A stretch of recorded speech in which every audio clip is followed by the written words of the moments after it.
पुरुषोत्तम मास महात्म कथा अध्याय 1। एक समय की बात है, भक्तों की सभी मनोकामनाओं को पूर्ण करने वाले वृंदावन के स्वामी भगवान पुरुषोत्तम को प्रणाम करते हुए इस पवित्र कथा का आरंभ होता है। भगवान नारायण, नरोत्तम, देवी सरस्वती और महर्षि व्यास का स्मरण कर ये कथा आगे बढ़ती है।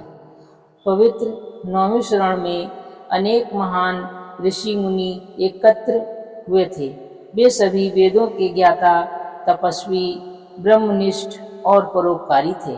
उनका उद्देश्य था यज्ञ के माध्यम से संसार का कल्याण करना और ऐसा ज्ञान प्राप्त कराना जिससे जीवों का उद्धार हो सके। उसी समय सूत जी, जो कि महान कथावाचक और शास्त्रों के मर्मज्ञ थे, तीर्थ यात्रा करते हुए वहां पहुंचे। उनका स्वरूप अत्यंत दिव्य था। वे शांत, संयमी, भगवान के नाम में लीन और आध्यात्मिक तेज से प्रकाशित थे। सूत जी को देखकर सभी ऋषि आदरपूर्वक खड़े हो गए। उन्होंने उन्हें उत्तम आसन दिया और विनम्रता से निवेदन किया, हे सूत जी, आप सब शास्त्रों के ज्ञाता हैं। कृपा करके हमें ऐसी कथा सुनाइए जो सारभूत हो, कल्याणकारी हो और हमें संसार रूपी सागर से पार लगाने वाली हो। ऋषियों की यह विनती सुनकर सूत जी प्रसन्न हुए और उन्होंने कथा प्रारंभ की। सूत जी ने बताया कि वे अनेक पवित्र तीर्थों की यात्रा करते हुए वहां पहुंचे हैं।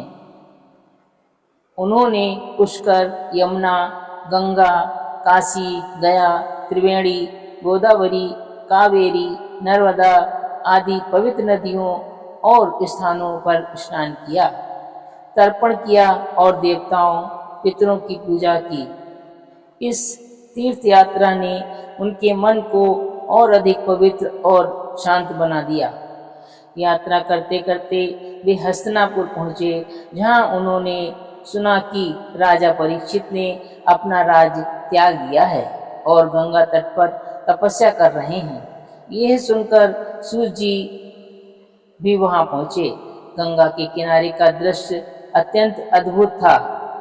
अनेक सिद्ध, योगी और ऋषि वहां एकत्रित थे, जो विभिन्न प्रकार की कठोर तपस्याएं कर रहे थे। कोई उपवास कर रहा था, कोई केवल वायु पर निर्भर था, तो कोई फलाहार कर जीवन यापन कर रहा था। उसी समय वहां एक महान दिव्य घटना घटी। महर्षि व्यास के पुत्र, ब्रह्मज्ञानी और महान योगी श्री सुखदेव जी वहां पधारे। वे युवा थे, परंतु उनके भीतर अद्भुत वैराग्य और ज्ञान था।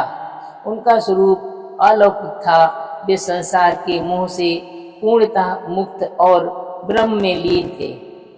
उनके आगमन पर सभी ऋषि मुनि सम्मान में खड़े हो गए और उन्हें एक ऊंचे आसन पर विराजमान किया। सुखदेव जी उस सभा में ऐसे सुशोभित हो रहे थे जैसे आकाश में चंद्रमा तारों से घिरा हुआ चमकता है। सभी मुनि उनके चारों ओर बैठकर उनके मुख से ज्ञान और भगवान की कथा सुनने के लिए उत्सुक हो गए।